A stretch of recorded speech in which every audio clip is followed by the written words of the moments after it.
Lenovo Legion Pro 7i 2025. I've already reviewed the RTX 5080 model. Bam! Here's another one. This is the RTX, I don't know, either 5090 or 5070 Ti, because I bought both of them. Bam! I am going to be reviewing both of these in their own video. There's going to be game testing on this one, game testing on that one, just like I did game testing for the 5080. That way I have them all covered, all three 5070 Ti, 5080, and 5090 on the same laptop. Basically cover all of them, see what the performance is between them, try to do the same games.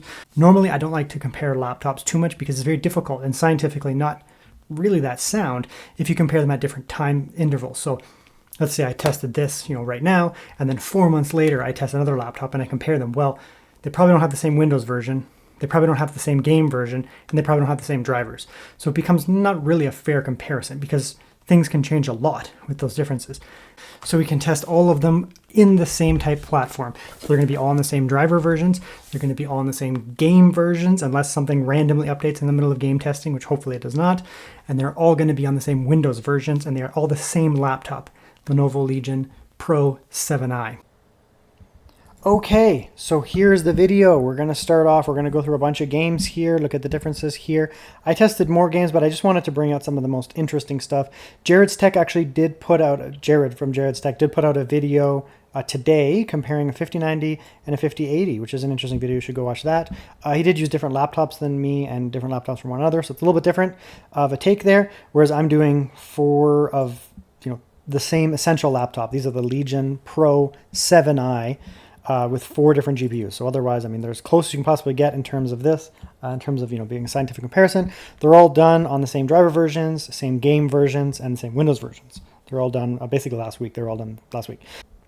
So to start here, one thing that Jared's Tech did point out, and the community has pointed out as well, and I have also noticed, is wattages. So if we look here, before we get into the game results, we have the 5090 and we have the 5080. These GPUs are only hitting approximately 55 watts on average. Now they're bouncing all over the place, going up and down and up and down and up and down, but the average is approximately 155 watts. They're supposed to go higher. They're supposed to go up to 170, 175 watts. So Jared's Tech actually found that between the 5090 and the 4090 in his video, so I get very little performance difference. There is still technically a benefit to going with the 5090, but it's not as much as you might think. And some games, it's actually a little bit lower performance. Some games it's a lot higher, but generally speaking, the performance between them is not fantastic. And I'm finding similar results here. And part of what we're seeing, I guess, as a community right now, is it's probably down to these wattages here, 155 watts. These higher end GPUs, like the 4090, 5080, 5090, they do have a somewhat of a linear increase where they don't totally drop off as you add more watts. So adding more watts should theoretically benefit these GPUs. But I digress. Let's get into the results here. Potentially whatever results we see here today, 155 watts, 155 watts, if Nvidia or whoever is responsible, probably Nvidia, considering Jared texted different brands, is responsible for these wattages not getting up to that 175, 170, 175 locked.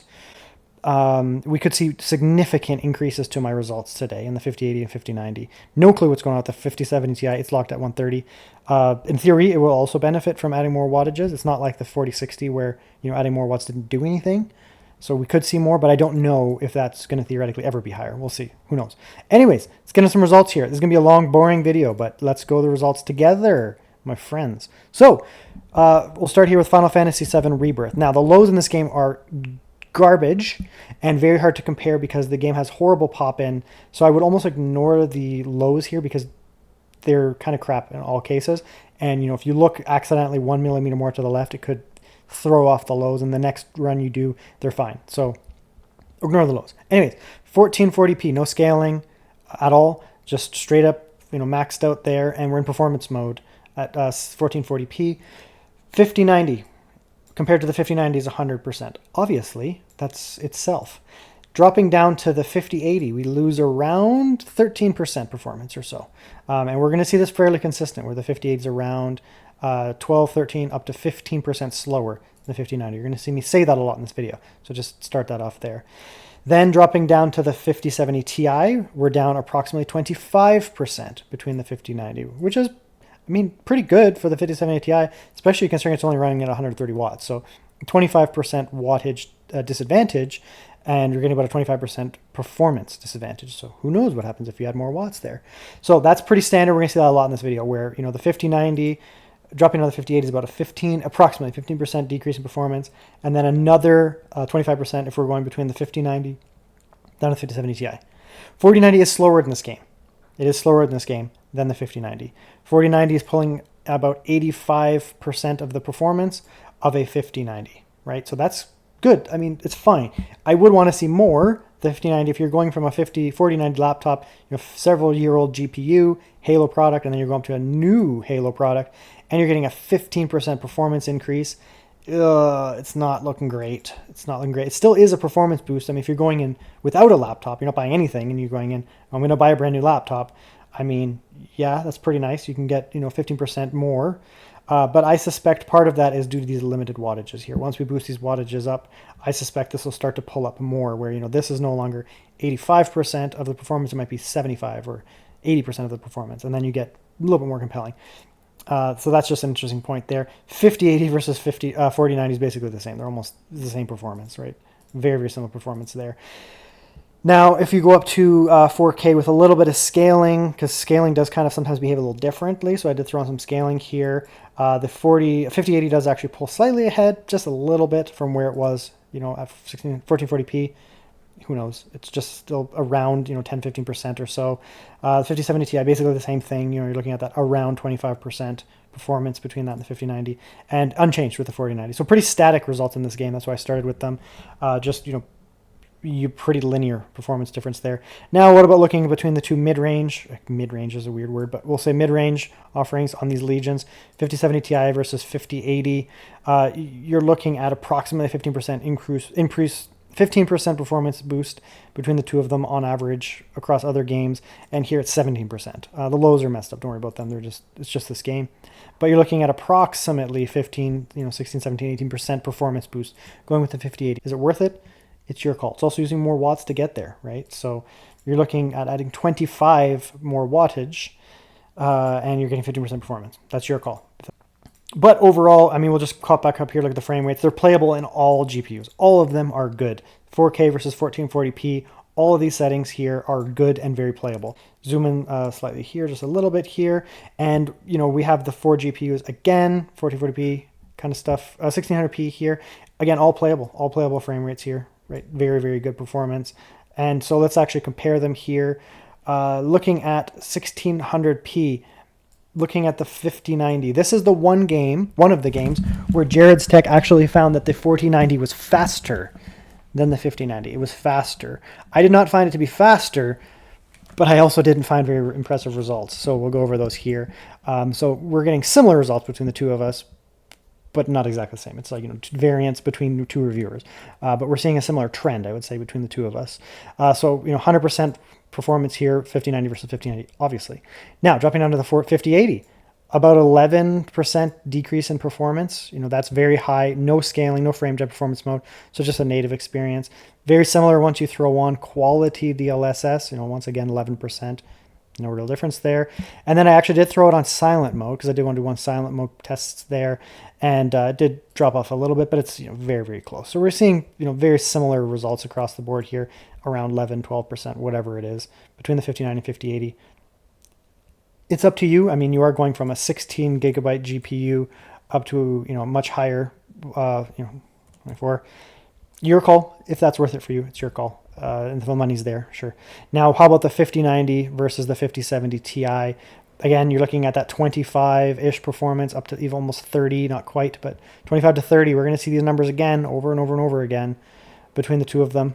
Scale's pretty similar. So these three GPUs, the Blackwell GPUs, are performing as they're performing, and you're seeing the same, where you're getting approximately a 10 to 15% decrease between the 5080 and 5090, and then you're getting approximately 25 to 30% decrease between the 5090, 5070 Ti. That's fine. Now, what about if we throw in last generation, the Halo last generation, 4090? It's so close to the 5090 at no scaling here. So 97.8%, that's basically margin of error. I'd consider them almost on par with one another on average. And the lows are very similar, especially for a game where you're running around outside. They're pretty close. So I'd consider these almost the same performance, which is wild. And that could be down to those wattages, right? Here we're locked at that 155 watts again, right? And then here we're locked at 170 to 175, which is giving a performance boost. So, those funny results again, we're at least locked here to these 155 watts, and I just think that's really holding these GPUs back, right? The 5080 is performing essentially very similar. The 5090 is performing essentially very, very similar without scaling to the 5090, 4090, 5090, very, very similar. Now the 5080 is actually losing, which you don't want to see. 5080 should not be losing to a 4090. At worst, they should be on par, shouldn't be losing. Now, once we did throw on a little bit of scaling, the 5090 was able to pull ahead. 4090 was dropping behind a little bit here. And then on silent mode, same thing. So it does pull ahead a little bit there. That's why I test scaling sometimes, because sometimes scaling doesn't work the same between GPUs. It's just the way that it is.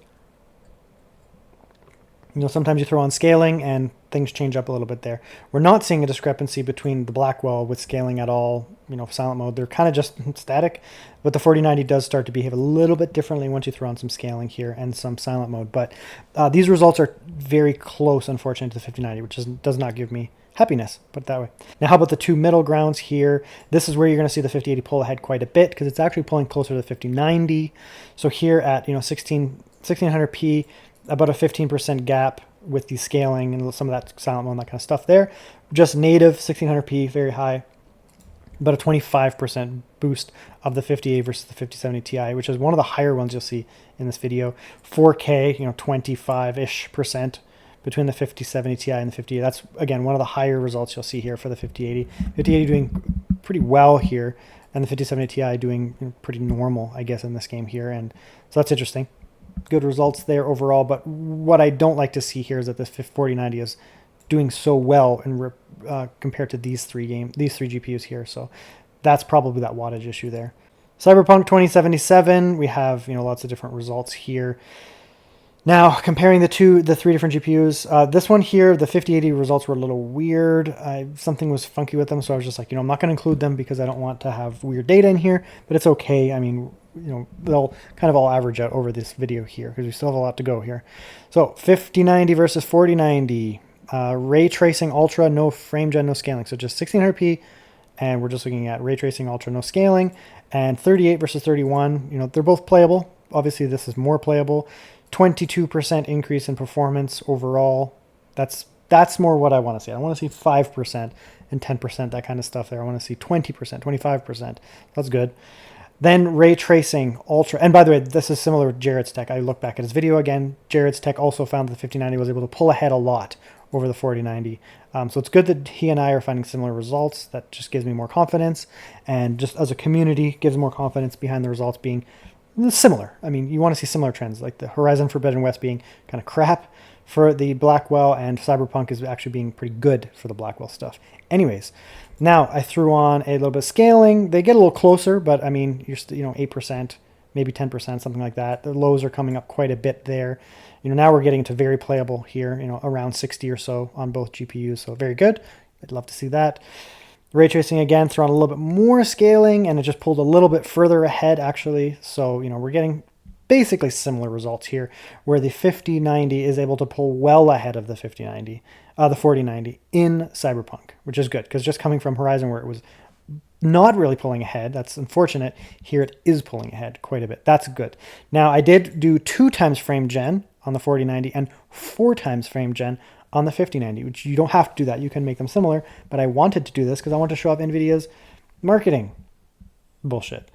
So the averages are way higher, right? So we have ray tracing ultra 4 times frame gen versus 2 times frame gen, quality DLSS, a little bit of scaling there. 183 FPS on average for the 5090 is massive for this setting here.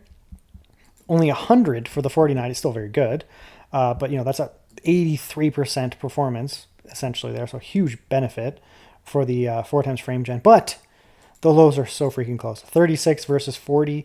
I mean, that's essentially, we can see that there, right? That's the same difference between them that we got without frame gen. So what you're doing here is you're massively increasing your averages, hugely increasing your averages, but the lows aren't increasing at all, right? Like they're just basically right where they were. Where the difference between the GPUs, Quality DLSS, Ray Tracing Ultra, Quality DLSS, Ray Tracing Ultra with frame gen, the difference between the two GPUs is the same. So we're pulling up those averages, but we're not pulling up the lows. So your call if you want to use it. You do get huge increase in performance, but you get wild difference between the lows and the average there. Like for me personally, that feels kind of better. That split there, 136 versus 24 versus 183 and 40 and 23. That's a big split in those averages, but I consider them all very playable. If you watch the footage, it feels pretty smooth because we're not getting like drops down to like 4 or anything. But then when I did go up even higher, I went, a little bit balanced DLSS. It started behaving a little weird. But again, it's just some of the section here. This is Phantom Liberty. You do get some pop in. The lows aren't great. So yeah, like you can actually see that you're actually bringing down the lows. The lows are actually going down when you're throwing on that frame gen, right? 47 versus 36, 40 versus 23 on the 5090. Same type of results on the 4090. So it's not just one GPU, 42 down to 36, 30 down to 24. So you're getting more average frames, but your lows go down. So I don't like it. That's me. That's just me.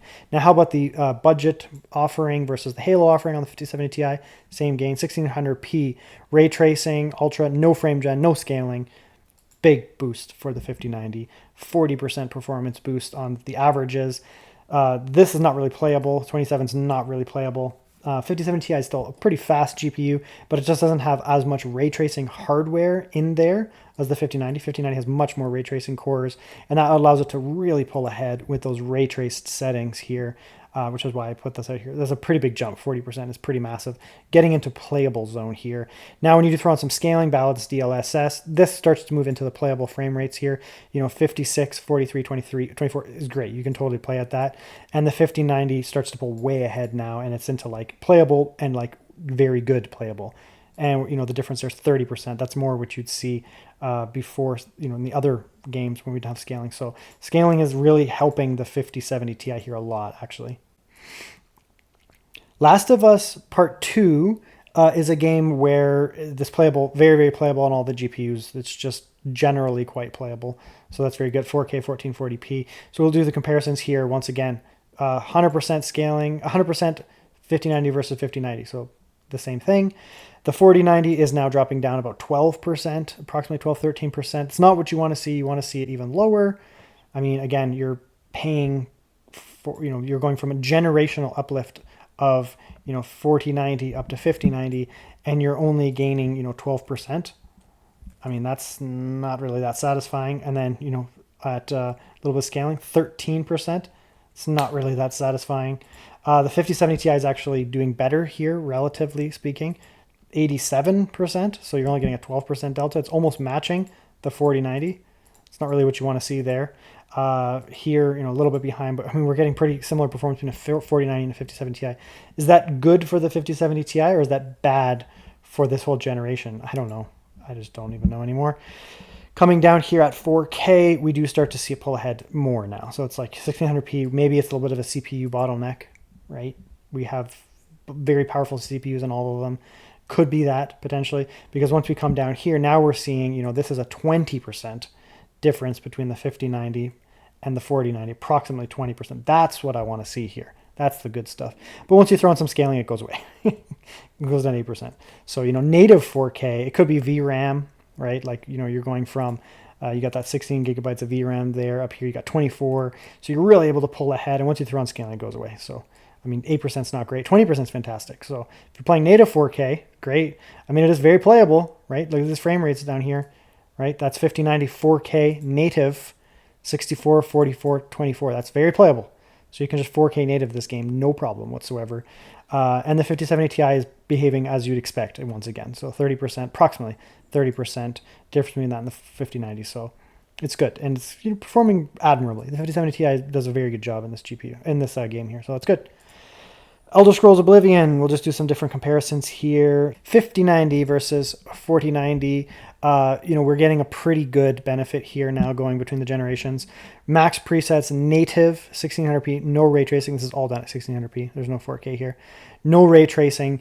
And, your average here, 17% increase, good low increase there, 11 and 131. A little tough with lows in this game because, again, you can just move slightly between two different runs and your lows are way different, filming outdoors especially.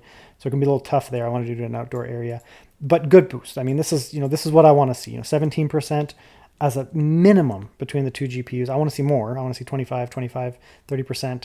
And that might go higher, right? We're going from this 155 watts. Once again, this game behaves approximately 155 watts, bouncing around like crazy, unfortunately. FPS bouncing around like crazy. Here, we don't see that issue. We get the 175 just locked, and the game is not bouncing around as much. So you want to see more. But that is what it is. Once you throw in a little bit of scaling, just a little bit of scaling, nothing else changed. You're getting that big boost there, 127. So you're going to around 27%. That's what I want to see. That's what I want to see. I want to see these kind of numbers here, 25 to 30% difference between the two GPUs. So it's good. It's good here. You're actually getting some results here on Oblivion where you're like, all right, I can see a difference between the 5090 and the 4090. And I want to see, if this thing gets up to 175, what happens then?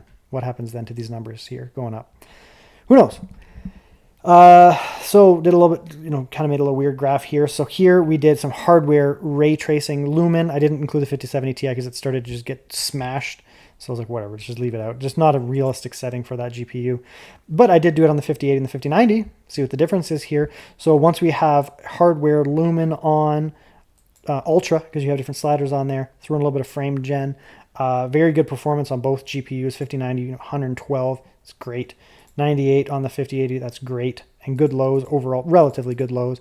And you do see a little bit of spikes here and there, so it's a little hard to compare, but you do see a 14% improvement or so between the 5090 and the 5080, which we just keep seeing those same numbers, right? I said this at the beginning, 15%, 15%, 15% between these two here, and then 30% over here. And then between these two GPUs, 5070 Ti, turned off some of that heavy ray tracing because it's just tough. For the 5070 Ti, just kind of kills it.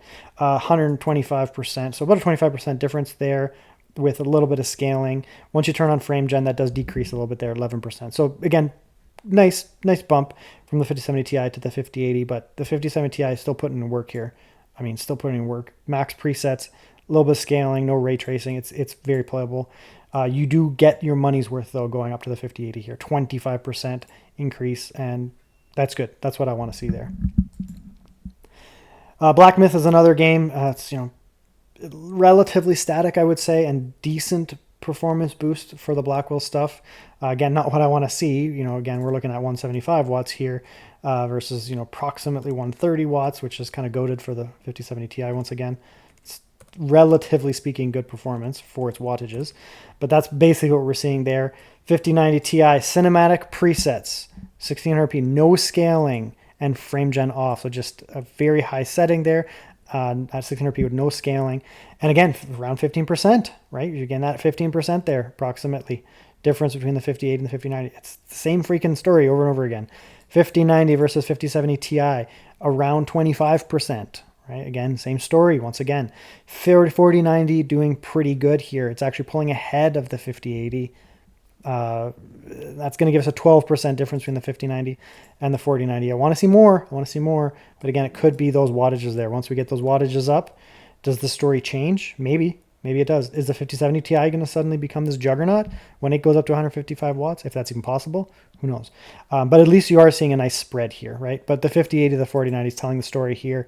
It's the same performance within margin of error. It's the same performance. I mean, that's actually the same. Those are very close. And that's a 2% difference margin of error, right? How about the mid-range then? So we'll get that 4090 out of here, that messy 4090 just putting in work. We'll compare these here, 5070 Ti versus 5080. Is it worth it? Once again, some scaling here, 28%. So that's one of the higher result differences there. Some games, the 5080 performs way better than the 5070 Ti, and some games are closer. Just is what it is. 28%, good performance boost. It's good performance boost. Very playable in both cases, right? 72, even 56 in this game is performance playable. No frame gen. So, I mean, this is pre-frame gen. Then turn off the scaling, just turn it right down, and we're going to get that setting that we had before. Basically the same data as this here, and 12% difference between the two of them. It's good. I mean, it's good. It gives you some reason to buy the 5080. You're right. You're going to get a bit of a performance boost there. So it's making this decision tough between these two GPUs here. Now let's just, compare just the 4090 to the 5090. What's the difference there? 12%, 16%, 11%. It's all right. It's all right. I mean, it is faster, right? It's faster. That's good. Lows are faster as well. So it is doing better. It is doing better.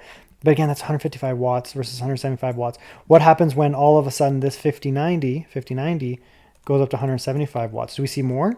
Do we go from 112 up to 20? Do we go from 116 up to 25? Do we go from 111 there, to go to 125 again? Is that what we're going to see? I don't know. I don't know here. I don't know what this is going to do. I don't know what this is going to do for us here. If it's fixable, if we start to see these wattages go up, we're going to see gaps probably more like that, right? If you come back in a month and a half, 2 months, you watch my videos, you watch Jared's tech videos, whoever, and you start to compare these GPUs, maybe we revisit this, both of us kind of do our own thing. We're not linked in any way, but maybe we both start to see similar results here where I'm seeing, 20%, 25%, 25%, and then the 5090 starts to become like, all right, it's pretty compelling now, right? It's pretty compelling. Going from Halo to Halo generation, 25% increase is nothing to sneeze at there. But as it is right now, I mean, that's pretty rough, right? It's pretty rough. So let's bring it back together. I made some little notes here. What we want to talk about here, kind of a boring video. Sorry. I'm doing the spreadsheet style because I really want to show the numbers at fine detail, granular detail, rather than bar charts. So, this is kind of what you're seeing, 5090 versus these different GPUs. So 5090 versus 4090, you're seeing around 12 to 15% difference between the two of them. It's not great. It's not great right now. There's a couple games where it's higher, a couple games where it's lower, right? And I have some other stuff that's not in the spreadsheet here. It's pretty static across the board. You're looking at like Indiana Jones, all these other games. That's roughly what we're seeing, 12 to 15% increase. Not fantastic. But again, this is running at 155 watts, right? And this is running at 175 watts. 5090 versus 5080, similar results, 12 to 15%. And that makes sense because these are performing basically the same. 5080 versus 4090 performing very similar, almost identically. I think sometimes higher, sometimes lower, but generally speaking, almost the same. So if you go from the 5080 or the 4090 up to a 5090, you're getting about 12 to 15% in performance increase. The difference between the 5070 Ti and the 5090 on the same laptop, the Legion, is it worth it? 25 to 30% improvement, that's your call. If you're looking at a 25 to 30% price increase between the two of them, maybe it's worth it. Different VRAM here, 12 gigabytes of VRAM versus 24 gigabytes of VRAM. So twice, significantly more VRAM there on the 5090 versus the 5070 Ti, giving it more future proofing as well. So it's significantly faster, 20 to 30% faster, and much more VRAM. 5070 Ti versus 5080, again, there is a VRAM difference there, 12 versus 16 over here. So there's a benefit. It's only 12 to 15% faster between the two of them, but you also do get the VRAM benefit. So future proofing is going to be a little bit higher on the 5080, but it's not a staggering performance boost. So you are seeing a very linear change between the 5090 and the 5070 Ti, where it's a 15% drop interval, essentially, between all three of them. 15%, 15%, 15%. Right, it's very interesting. Wattages here, like I said, 5090 is behaving at 155 watts. 5080 is behaving at 155 watts. They should be going higher, both of them. 4090 is getting 175, so it has a 20 watt, approximately 20 watt benefit over these two GPUs. So those changes and performance difference between the two of them might be a little different story once these wattages go up there. 5070 Ti is only pulling 130 watts. I don't know what they're going to do with that GPU, if it's going to be fixed. These should be higher, for sure, absolutely. Don't know what's going on with that. 5070 Ti is pulling some pretty serious work considering how low wattage it is. Honestly, 130 watts, this kind of performance is quite impressive. So that GPU there is probably doing the best of all these. It's actually impressing me a lot, to be honest. It's just interesting for this video coming out and saying 5070 Ti kind of goated here. 4090 is also performing very well. I don't know how long that's going to last though. So, this is what we're getting here for the wattages. 155, 100% performance, 5090 versus 5090. The 5080 is dropping down 15% at the same wattage. That makes sense. The 5070 Ti is dropping down 30 watts or another 15 watt step, but it is also a wattage decrease, so that's fine to see. I'm happy with these compared to one another. I'm happy with that. 15% decrease, and then another 50% decrease, and you are getting a wattage decline overall, so that's fine. No problems there. What I don't like to see here is that this is pulling 175 watts. It's able to match the 5080 and get pretty close to the 5090. It is using more watts to get there, but that's not what you want to see for a generational shift there. Now, what happens potentially if, all of a sudden these wattages go up here, we throw these up to 175, right? We're still going to get that same step down increase here, right? 15% decrease. So these aren't going to change from 5090 to 5080, but all of a sudden maybe the 5070, maybe the 4090 is not so compelling anymore. We went from 85% relative performance to the king over here to a 25%, right? So then it becomes a little bit more interesting to upgrade, right? 5070 Ti, no idea what they're going to do, but let's say they potentially do increase the watts from 130 to 150. All of a sudden, it's able to pull ahead and it's able to match a 4090. That's a theoretical. So these are theoreticals here. So this is reality. This is reality here. Reality now, reality mode. And then this is theoretical. Theoretical, right? So do you buy in right now hoping for theoretical? I don't know. I don't know if you do that. Right now as it is, right, this is the results. This is what we're seeing here. This is basically the story to tell right here as it is right now. Theoretical versus reality. Reality, it's your call, right? The 4090 is pulling more watts and performing basically on par with a 5080. It's only slightly slower than a 5090 and a little bit faster than a 5070 Ti. For the Blackwell stuff, I'm actually seeing this as being the most compelling. Honestly, 5070 Ti is very compelling here. Considering it's only pulling 130 watts and it's getting decent performance. I'd like to see wattage increases across the board here. If we start to see these wattage increases across the board, including the 5070 Ti, it really starts to separate the Blackwell stuff from the Ada Lovelace here. So that's the video here. Sorry, it's a boring, spreadsheet navigation. That's how it works. I really wanted to show the data here, really break it down granularly here. There is a benefit going from the Ada Lovelace stuff here up to the Blackwell. There is a benefit. It's not like it's the same. There is a performance boost, but it's not as much as I'd want to see. And I think part of that is due to these wattages here. As it stands right now, is it worth buying? Yeah, it is still a performance boost, right? There are other benefits to these laptops too. I don't know if I would sell my 4090 laptop or even a 4080 laptop and all of a sudden upgrade, because it's probably not worth it, hoping for this eventuality, this theoretical uplift down the road. I don't know if it's going to happen. If it does, fantastic, then your money was well spent. But if not, you might not be happy going from a 4080 or a 4090 jumping up to one of these two here for a very minimal performance boost.